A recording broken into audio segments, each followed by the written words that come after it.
PTI अपना काम तो डाल चुके हैं मुकल तक।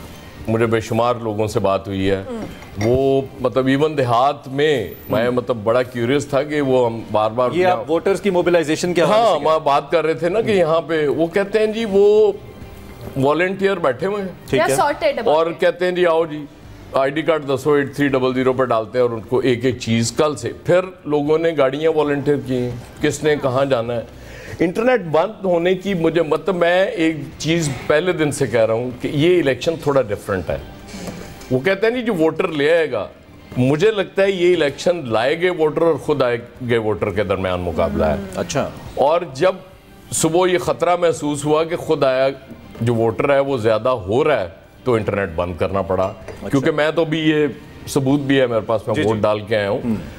लिटरली मैं 2018 में जब लास्ट मैंने वोट डाला था तो मुझे इतनी बड़ी तादाद ख़वातीन की नज़र नहीं आई थी क्यों में लगी हुई। ठीक, आज मर्दों से ज़्यादा ख़वातीन मुझे नज़र आई हैं जहाँ पे मैंने वोट डाला है। मेरे लिए तो आप दनारा बूथ में चले गए और सर एक जगह पाई ना वोट किसी को ज़्यादा जगह पाते होंगे वोट। इस इलेक्शन में एक मेमोरी कम से कम मुझे दी है कि अल्लाह सुबह मैं जुनैद जमशेद का गाना एतबार सुन रहा था, वो स्ट्रीम था गाना, और जब घर से बाहर निकला तो और कुछ स्ट्रीम नहीं हो रहा था, तो मैंने को 15 बार वो गाना सुन लिया। तो मुझे लगता है मैं जब भी सुनूंगा मुझे 8 फरवरी याद आएगा। एतबार भी आ ही जाएगा। और उसकी एक लाइन है कि जंगलों में भी रास्ते तो हैं। वैसे अब मैनेजमेंट, इलेक्शन मैनेजमेंट के लिए इससे अगला ये है कि पैदल चलने पर पाबंदी लगा रहमान, ये जो इंटरनेट वाली डिस्टर्बेंस है ऑब्वियसली इससे बहुत सारे लोग मुतासर हो रहे हैं, और हम सब तो चूंकि न्यूज़ के हवाले से भी है, लेकिन जो वोटर्स हैं जिनको सोशल मीडिया के थ्रू इंगेज करने की कोशिश की जा रही थी, स्पेशली पीटीआई की अगर हम बात करें, उन पे तो डिस्टर्बेंस आई है। What do you think? मेरा ख्याल है बात सिर्फ पीटीआई की नहीं है, वेरी अनफॉर्चुनेट। मैं तो इसको इस तरह से देखता हूँ कि आजकल के दौर में एक्सेस टू इन्फॉर्मेशन जो है वो, और स्पेशली इलेक्शन वाले दिन हर वोटर का हक है और उसको ये हक हासिल होना चाहिए, चाहे वो पीटीआई का वोटर हो, पीएमएलएन का हो। मसला सिर्फ पीटीआई का नहीं है, बाकी आप देखें बाकी जो लोग हैं उनका भी एक्सेस टू इन्फॉर्मेशन, उन्होंने कहाँ पर जाना है, छोटी छोटी चीज़ होती है, कोऑर्डिनेशन, आप फैमिली के साथ वोट डालने जा रहे हैं तो ये आप लोगों के लिए काम आसान नहीं कर रहे। इलेक्शन कमीशन का काम, निगरान हुकूमत का काम यह है कि लोगों के लिए वोट डालने का जो प्रोसेस है उसको आसान करे, ना कि उसको मुश्किल करे। तो मेरा ख्याल है ये तो अनफॉर्चुनेट है कि इस वक्त जो है वो इंटरनेट अगर नहीं आ रहा, एक्सेस नहीं है, लोगों की इन्फॉर्मेशन नहीं है। इंटरनेट का मतलब सिर्फ ये तो नहीं आपने इंतखाबी निशान तो नहीं चेक करने, आपने तो भाई रास्ते देखने हैं, आपने देखना है कि क्या हो रहा है। हमारे मुल्क में कई दफ़ा हो चुका है, आपको याद होगा एक दफ़ा जब वो तहरीक लबैक का वहाँ पर इस्लामाबाद में जो है वो धरना था तो उस वक्त टेलीविज़न चैनल तक जो है वो बंद कर दिए गए थे, एक ब्लैकआउट कर दिया गया था। तो ये तमाम की तमाम चीजें, इससे ये कोई इलेक्शन कमीशन चीफ ने जो मौक़िफ़ दिया है, इनसे कोई सपोर्ट नहीं होती। उन्होंने कहा है कि अगर कोई टेररिस्ट अटैक हो जाए और मैं इसकी जिम्मेदारी नहीं लेता, हम इलेक्शन कमीशन नहीं कहता, ये उनके मौक़िफ़ से किस हद तक को देखिए रोकने का वाहिद तरीका इंटरनेट की बंदिश तो नहीं है। अगर आप ये समझते हैं कि इससे मुल्क में जो है वो तमाम दहशतगर्द हमले रुक जाएंगे तो ये ऐसा तो नहीं होगा। हमें तरीका ही कहा, क्योंकि हम ईदों पे हम ये करते आए हैं ना, इंटरनेट बंद कर देते हैं। आपकी बात बिल्कुल ठीक है। मैं इसको कहते हैं बंद मैनेजमेंट के, अगर फर्ज बैन लगा दें कि डोर से किसी गर्दन कट जाए तो बसंत पर पाबंदी लगा दें, बसंत बंद कर दें, सड़क के ऊपर एक्सीडेंट हो जाए सड़क बंद कर दें, और अगर खुदकुश हमला हो जाए। इसके पायनियर तो फिर वही हैं जिनके लिए इंटरनेट बंद हुआ है। ये डोर कटने वाला जो आप मिसाल दे रहे हैं, इसको बंद करने के पायनियर तो वही हैं। आप रेगुलेशन करें, लेकिन मेरा ख्याल है आज के दिन मैं ये एक्सपेक्ट नहीं कर रहा था। बहुत सारे लोगों ने कल निगरान हुकूमत ने 1-2 दिन पहले भी आकर कहा था कि ऐसी कोई चीज़ नहीं होगी, but this is unfortunate. And I think Karachi high court का ऑर्डर भी है, कोर्ट का ऑर्डर और नो ऑर्डर, बट ये इंटरनेट की जो बंदिश है this is unfortunate. Muzammil sahab, you are the internet man. I mean लोग आपको सोशल से ज़्यादा, मेन से ज़्यादा सोशल से जानते हैं, आप कैसे ले रहे हैं इसको? ब्लाइंडेड हो गए हैं आज तो। मतलब सबसे बड़ी ये जो एक आर्ग्यूमेंट होता है ना कि इंटरनेट तो पहले नहीं था, तब भी इलेक्शन हो रहा था, तो पहले जमहूरियत भी नहीं थी, फिर मुगल बादशाह ले आए, फिर पहले तो इलेक्शन भी नहीं था, तो फिर वो भी रहने दें। तो जॉनथन को जरूर बताएं जी, वो अपने मुल्क में इसी तरह इलेक्शन करवाते थे।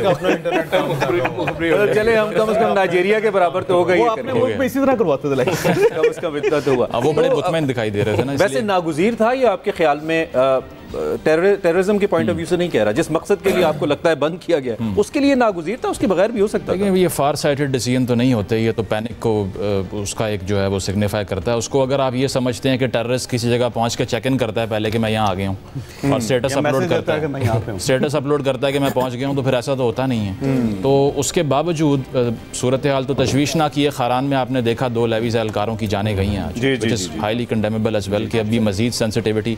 मैं अभी देख रहा था हारिस नवाज साहब ने कहा कि कराची में तकरीबन 8 से 10 थ्रेट्स मौसूल हुए हैं हमें। अच्छा। और सूरत हाल जो है उसको कंट्रोल करना पड़ेगा। तो वो आपको जिसे कहते हैं ना कि एक फील ये आ रही है कि शायद वो अंडर प्रेशर हैं, या फिर वो ये कह रहे हैं कि अब सूरत हाल को कंट्रोल करने के लिए ऐसे इकदाम करने पड़ेंगे हमें। तो मैंने तो ये भी सुना है कि कल भी इंटरनेट की बहाली नहीं होगी। बहरहाल होना नहीं चाहिए ऐसे, क्यों रहे हैं? क्योंकि ये खुद को डरा रहे हैं। उसकी असल में चौधरी साहब ने कल जो है वो जल्जलों तूफानों की बातें की, तो मैं तो सो नहीं सका सारी रात। ये तूफान ही है इंटरनेट की बंदिश, तो काफ़ी डरा दिया था। लेकिन अब चीज़ ये है कि इस सारी सूरत हाल के अंदर इंटरनेट को सिर्फ एक हम लग्जरी के तौर पे नहीं देख सकते, it's necessity, a fundamental right. तो अब ये आर्ग्यूमेंट नहीं है कि आपने इंटरनेट सर्फिंग करनी है तो ये लग्जरी है, इसको बंद भी कर दें, क्या हो जाएगा। ऐसे लगता है कि बहुत से लोगों के रोजगार जुड़े हुए हैं। somebody is going all out। अब कोई जैसे कहना कसर उठा ना रखना के अब नहीं होने देना तो नहीं होने देना। वो लिबिया पे ना, वेदर इट्स एनीथिंग, अल जजीरा ने एक ना जब कर्नल कज़ाफ़ी थे ना, उस वक्त लिबिया पे अल जजीरा ने एक डॉक्यूमेंट्री फिल्म बनाई थी, और उसके बाद वो कर्नल कज़ाफ़ी ने बड़ी कोशिश की कि वो चले ना। उन्होंने बहुत उनको ऑफ़र भी की कि मैं मुझसे ये ले लें, वो कर लें, इसको कर लें, बड़े उन्होंने उनके साथ नेगोशिएट किया। लेकिन अल जजीरा ने कहा नहीं जी नहीं, हम तो इसको चलाएंगे। उन्होंने कहा ठीक है चला लें। फिर जब उन्होंने ऑन एयर किया ना, तो कर्नल कज़ाफ़ी ने पूरी लिबिया की बिजली बंद कर दी थी। उन्होंने कहा जी दिखा लें लोगों को साथ। लिहाजा वहाँ पे कोई किसी शख्स से वो डॉक्यूमेंट्री देखी नहीं थी क्योंकि बिजली बंद हो गई। वैसे हाउ अनफॉर्चुनेट चौधरी साहब कि हम किन ममालिक की और किन लोगों की एग्जांपल्स आज दे रहे हैं 2024 के अंदर। How unfortunate. ये बंद मैनेजमेंट जो है ना इसी तरह ही होती है कि अब अगली स्टेज तो ये है कि पैदल चलने पर पाबंदी लगा दे, उससे हो सकता है शायद बम धमाके रुक जाए। एक चीज़ वो ये परेशान हुआ हुआ है कि वो कल चौधरी साहब ने ज़ल्ज़ले और उनकी बातें की हैं। जी, मैं तो आज चौधरी साहब क़यामत का मंजर मैं ये कह रहा था कि वो अयाज साहब से कल प्रेडिक्शन ली ना हमने, तो तकरीबन बराबर इन्होंने पीपल्स पार्टी नून लीग को रखा। आज मैंने साहब अजीब लग रहा है।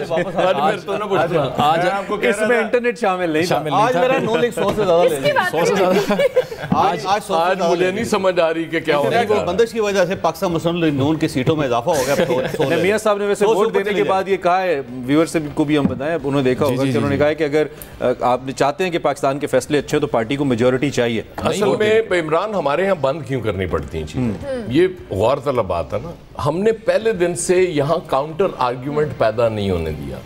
फैज पे पाबंदी लगा दी, उसके बाद फैज को ऑन कर लिया।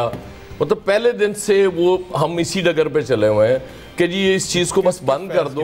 ये ना देखो फैज की बात कर रहा हूं, फैज की पता नहीं किसी और पे तो आप ठीक समझे, मैं भी यही समझ। वो देते बहुत पहले पाबंदी लगा दी। वैसे तो दोनों पे पाबंदी लगी। मैं थोड़ी देर के लिए मैं थोड़ा सीधा होकर बैठ गया। हमारे साथ कामरान यूसुफ भी हमें ज्वाइन कर चुके हैं, हमारे सीनियर एंकर पर्सन है, तजज़िया है। Thank you very much Kamran for joining us. कैसे हैं आप, ठीक ठाक हैं?